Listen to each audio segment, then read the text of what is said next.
coming through the door the first time here is Pond 5.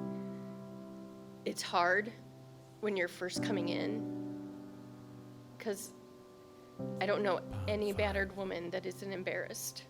None. We're all embarrassed about the situation we were in. But every time I've walked in this door, I've been met with a smile. And I mean, there were times I was checking in and I would start to cry and apologize, and they're like, no, don't apologize, it's okay. And even in the other women checking in when I was in the support group here, I mean, there's all different emotions you go through entering the doors for the first time, and it's like they're ready for them all. They just ride that roller coaster with you, and it's a pretty scary roller coaster most of the time. One of the things that helped me the most was I could come to one location for everything. I knew once I got into the building, there was no way that he could get in. And I'm not gonna lie, there were a couple times I sat in the parking lot for a brief moment just to make sure he wasn't in the parking lot. I could come here to talk to my detective.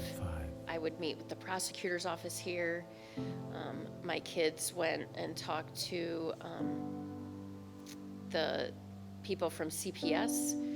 I could wait in the waiting room and not have to be worried about their safety. When you aren't allowed to leave your house with both kids at one time, you always worry about the one that's at home. Even though I didn't know the abuse that was going on, I knew he would never let me leave the house with them at the same time.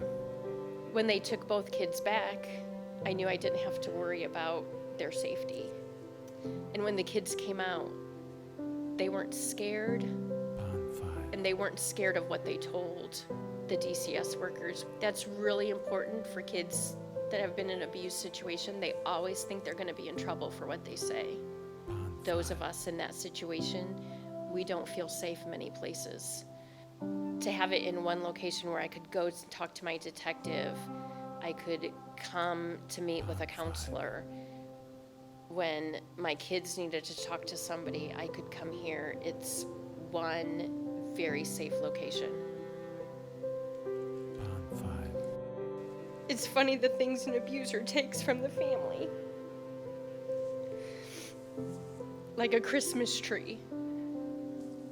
And my kids were really disappointed, and I got a call one day from my advocate that said, hey, there was a Christmas tree donated for you.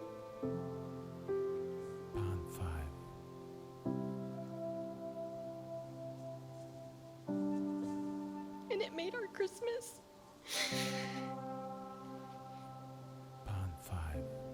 When you have two kids, 10 and 11, that still want to believe in Santa for all they're worth because of all the pain they've been through, having a Christmas tree is really important.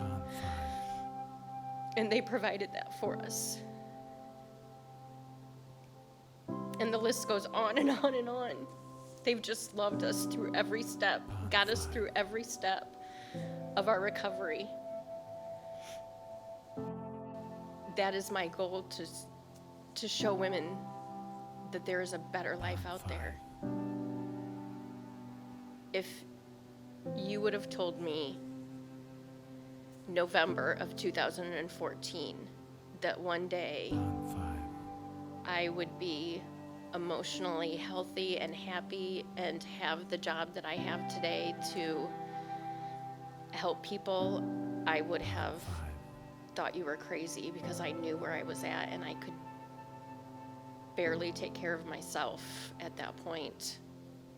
An abuser makes you question every decision you make, and they don't want you to be successful. That's how they keep their grasp on you.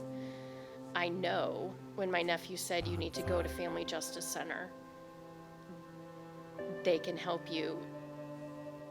There was a small glimmer of hope that maybe they could protect us from him, and they did. They did everything they could to protect us.